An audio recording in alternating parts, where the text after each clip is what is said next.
안녕하세요.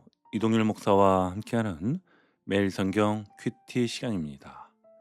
오늘 우리가 함께 나눌 본문은 창세기 15장 1절에서부터 21절 말씀입니다. 여러분 신앙생활을 오래 하다 보면 어느 순간 이런 질문이 마음에서 올라올 때가 있지요. 하나님, 제가 여기까지 온 게 맞습니까? 처음에는 분명했습니다. 말씀을 들었고 결단했고 하나님의 부르심에 순종해서 한 발 내디뎠습니다. 그런데 시간이 지나고 나서 가만히 현실을 돌아보면 이상하게 이런 마음이 들 때가 있습니다. 열심히 살았는데 남은 게 없는 느낌, 순종했는데 인생이 더 쉬워지지 않은 느낌, 오히려 책임만 늘고 부담만 커진 느낌 말입니다. 회사에서는 이런 질문을 듣습니다. 그래서 당신이 얻은 성과가 무엇입니까? 교회에서는 이런 말이 들립니다. 그래서 지금 어떤 열매가 있습니까? 또 가정에서는요, 이렇게 묻습니다. 그래서 앞으로 어떻게 할 건데? 이 질문들이 한꺼번에 밀려올 때 우리는 겉으로는 멀쩡해 보여도 속으로는 조용히 흔들립니다. 창세기 15장은요, 바로 그 흔들림 한가운데서 시작을 하지요. 믿음의 조상 아브라함이 어쩌면 가장 믿음 없어 보이는 질문을 하나님께 던지는 장면입니다. 그래서 오늘 본문을 이해하려면 배경을 꼭 짚고 가야 합니다. 창세기 15장은요, 아브라함 인생에서 아주 아이러니한 시점에 주어진 말씀입니다. 바로 직전에 무슨 일이 있었지요? 조카 롯이 포로로 잡혀갔고 아브라함은 적은 병력으로 전쟁에 나가 말도 안 되는 승리를 거두었지요. 사람들 눈에는 와, 아브라함 대단하다. 이제 완전히 자리 잡았네. 이렇게 보였을 겁니다. 그런데 성경은 아브라함의 마음을 이렇게 요약합니다. 두려워하고 있었다. 이게 중요합니다. 우리는 보통 실패한 다음에 두려워한다고 생각합니다. 그런데 성경은 말합니다.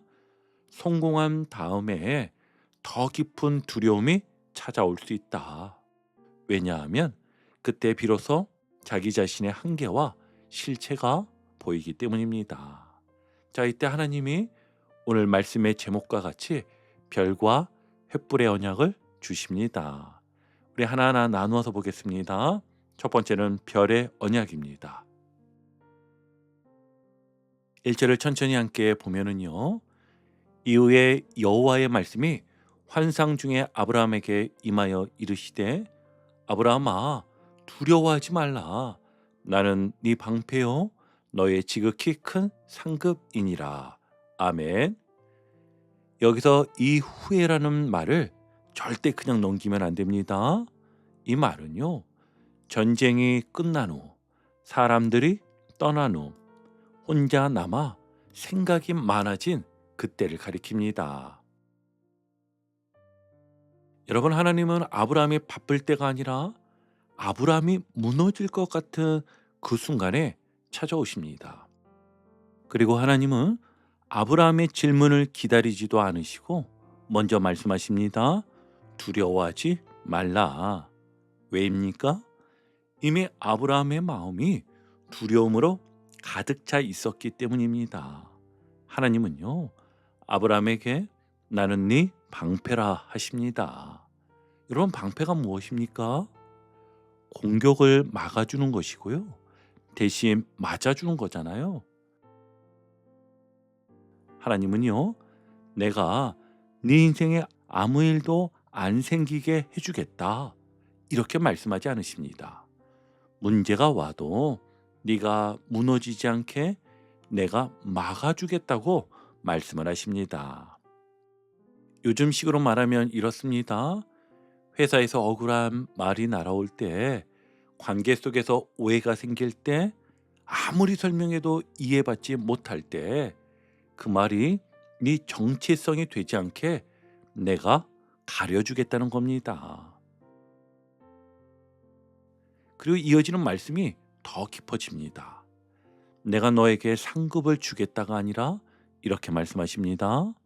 내가 너의 상급이다. 이 말의 뜻은 분명합니다.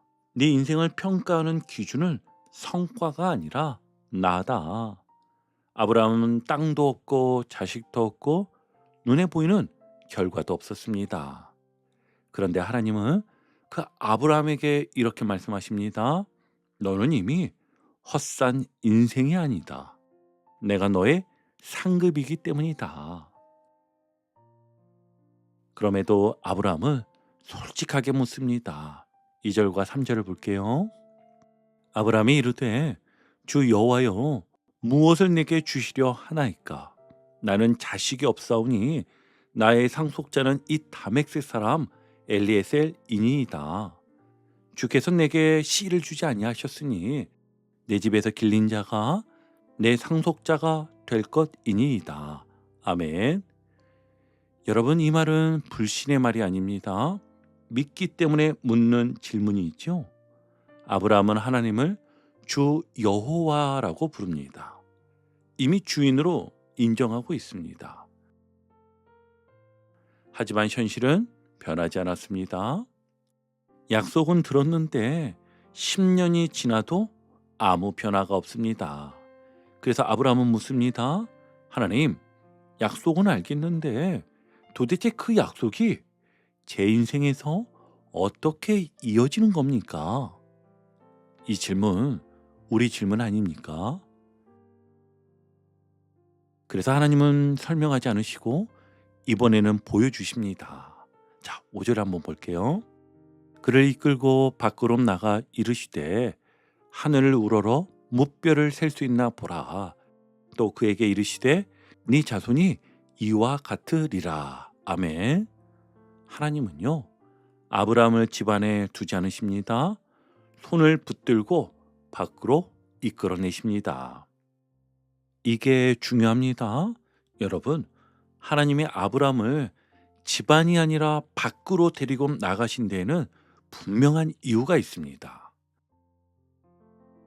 집안은 어떤 공간입니까? 아브라함이 평소에 앉아서 생각하던 자리입니다. 계산하고 따져보고 현실을 정리하던 자리입니다. 집안에서는 이런 생각이 계속 맴돕니다. 나는 지금 몇 살이지? 내 사라는 이미 나이가 많은데 10년이 지났는데도 아무 일도 안 일어났잖아. 이제 가능성은 거의 없는 거 아닌가? 집안에서는 늘 현실이 먼저 보입니다. 숫자, 조건, 한계가 제일 크게 보입니다. 그래서 집안에 계속 머물러 있으면 믿음의 질문도 점점 이렇게 바뀝니다. 하나님, 이게 되기는 합니까? 이거 너무 비현실적인 약속 아닌가요? 그런데 하나님은 아브라함을 그 자리에 그대로 두지 않으십니다. 손을 붙들고 밖으로 이끌어내십니다. 밖으로 나가자 무엇이 보입니까? 집안에서는 보이지 않던 것이 보입니다. 하늘이 보이고 별이 보입니다. 밖에서는 더 이상 아브라함의 나이가 중심이 아닙니다. 사라의 몸 상태가 중심도 아닙니다. 시간표와 가능성 계산이 중심도 아닙니다. 밖에서는 하나님의 시야가 열립니다. 사람의 계산보다 하나님의 약속이 먼저 보입니다. 집안에서는 이건 안 된다가 먼저 떠오르지만 밖에서는요, 이건 하나님이 하시는 일이다라는 생각이 들기 시작합니다. 그래서 하나님은 말씀하십니다. 하늘을 우러러 무뼈를 셀 수 있나 보라. 이 말은 단순히 별이 많다는 뜻이 아니지요. 이 약속은 네가 계산할 수 있는 크기가 아니다. 네 한계를 기준으로 생각하지 말라. 이건 내 영역이다. 여러분, 혹시 지금 여러분의 마음이 집안에만 머물러 있지는 않습니까? 계산하다가 지치고 현실을 보다 낙심하고 가능성을 따지다 믿음이 작아진 상태 말입니다. 오늘 하나님은요, 우리에게도 말씀하십니다. 그 자리에서 나와라. 밖으로 나와서 보아라.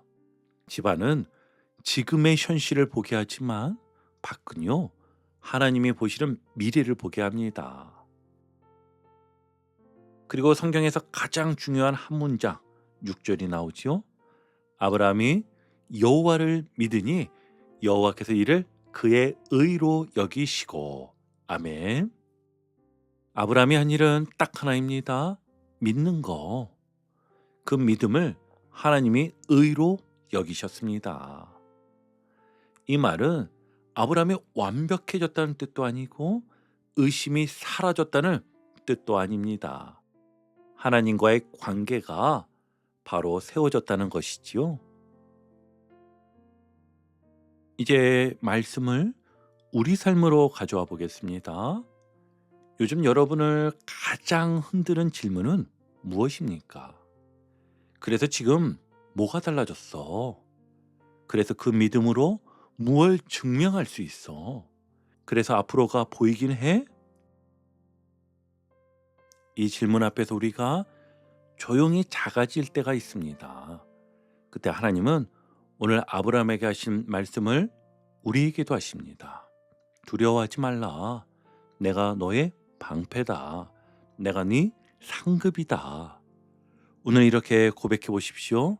조용히, 그러나 분명하게. 하나님, 아직 결과는 없어도 주님을 신뢰하는 이 믿음을 놓지 않게 하소서. 사람의 평가보다 하나님의 선언을 더 크게 듣게 하소서. 자, 이제 두 번째 언약의 장면으로 들어가겠습니다. 오늘 본문에서 가장 긴장감이 높은 순간이 있죠. 횃불의 언약입니다.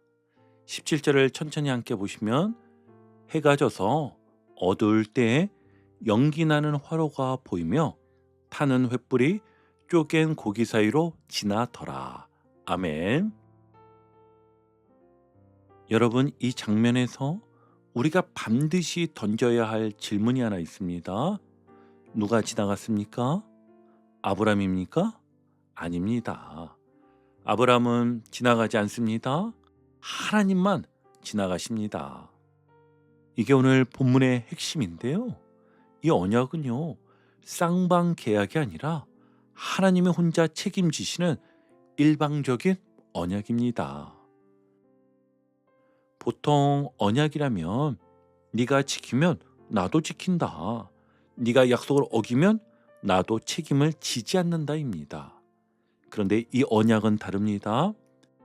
네가 지키지 못해도 내가 책임지겠다. 이게 지금 본문이 말하는 횃불 언약입니다. 우선 본문에 등장하는 횃불은요, 하나님의 임재를 상징합니다. 즉 하나님이 이렇게 말씀하시는 겁니다. 이 언약이 깨지면 그 책임은 내가 지겠다. 여러분, 이건 상상하기 어려운 장면입니다. 왜냐하면 고대의 언약에서는 반드시 쌍방이 함께 그 사이를 지나가야 했기 때문입니다. 그런데 하나님은 아브라함을 잠들게 하시고 아브라함을 그 자리에 세우지도 않으신 채 혼자 지나가십니다. 언약의 무게를 아브라함에게 지우지 않으신 것입니다. 이 장면은 훗날 출애굽의 피로 이어지고 마침내 십자가의 피로 이어지지요. 하나님은요, 약속을 하시는 분일 뿐만 아니라 약속을 책임지시는 분이십니다. 18절 말씀입니다.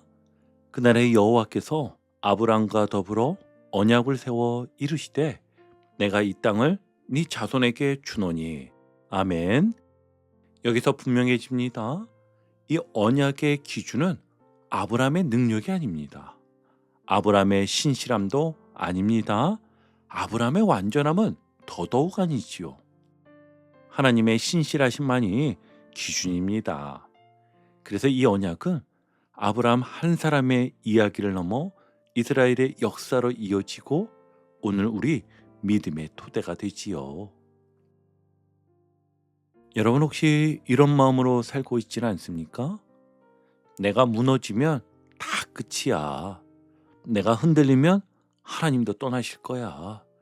이번엔 정말 내가 잘해야 해. 그런데 오늘 본문은요, 분명히 말합니다. 언약의 길은 우리가 지나간 게 아니라 하나님이 지나가셨다.